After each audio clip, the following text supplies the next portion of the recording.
એક જ પ્રકારના વારંવાર થતા વ્યવહારો નોંધવા માટે આમ નોંધના ચોપડાની વર્ગીકૃત નોંધો એટલે પેટા નોંધ. એટલે કે ધંધામાં વિવિધ પ્રકારના વ્યવહારો થતા હોય છે. જ્યારે એક જ પ્રકારના વારંવાર વ્યવહારો થતા હોય છે તો તેવા વ્યવહાર નોંધવા માટે આમ નોંધના ચોપડોની વર્ગીકૃત નોંધ બનાવવામાં આવે છે અને આ નોંધને પેટા નોંધ કહેવામાં આવે છે. આ પેટા નોંધાને દૈનિક ચોપડા તરીકે પણ ઓળખવામાં આવે છે. હવે આપણે વિવિધ પેટા નોંધના પ્રકાર અંગેની માહિતી મેળવીશું. દરેક ધંધાકીય એકમ પોતાની જરૂરિયાત પ્રમાણે વિવિધ પ્રકારની પેટા નોંધો બનાવતા હોય છે. સામાન્ય રીતે મોટા ધંધાકીય એકમમાં નીચે મુજબની પેટા નોંધોનો ઉપયોગ થતો જોવા મળે છે.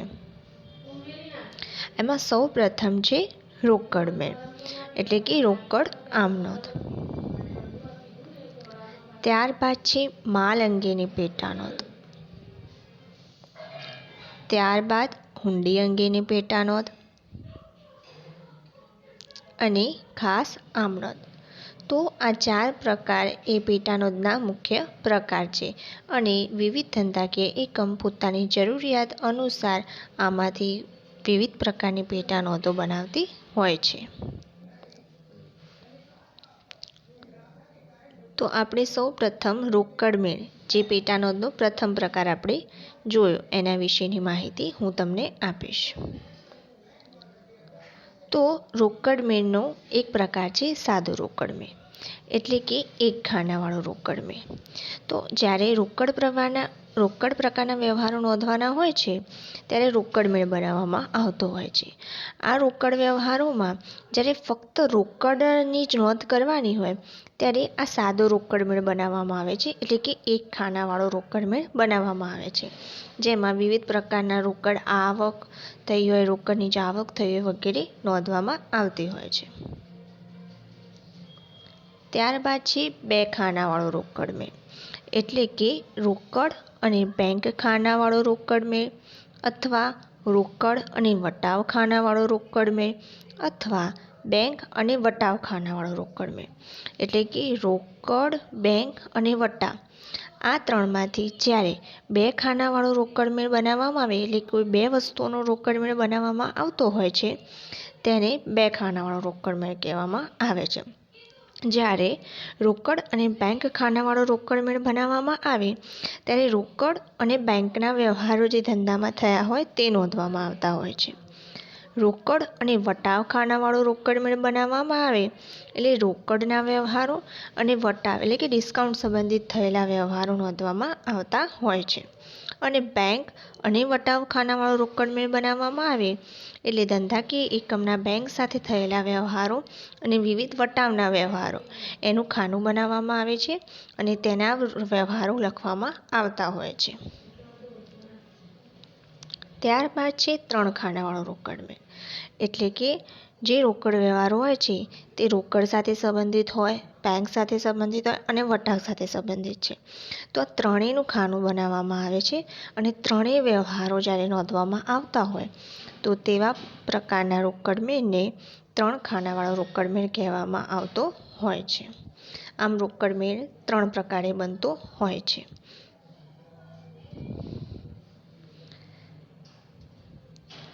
ત્યારબાદ અન્ય પ્રકાર છે પેટા નોંધોનો એ માલ અંગેની પેટા નોંધો.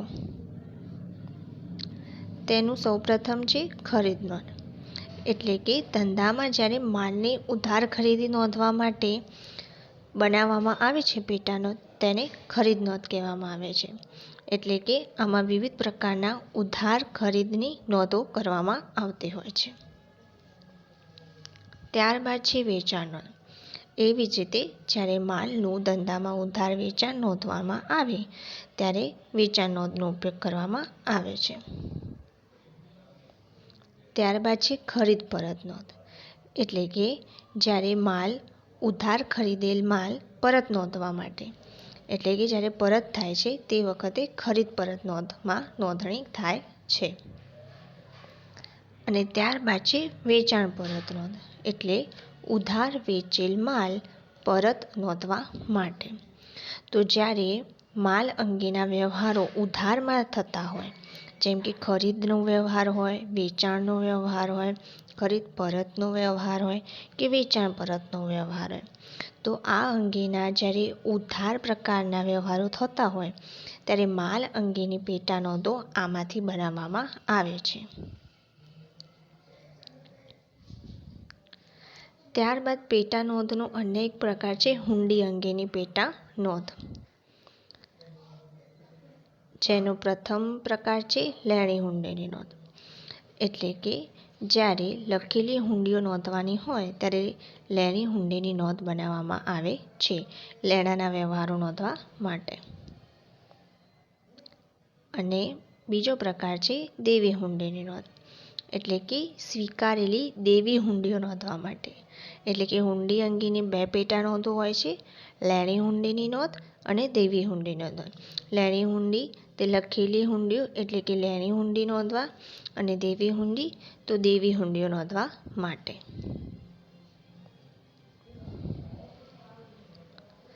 ત્યારબાદ પેટા નોંધનો છેલ્લો પ્રકાર ખાસ આમ નોંધ.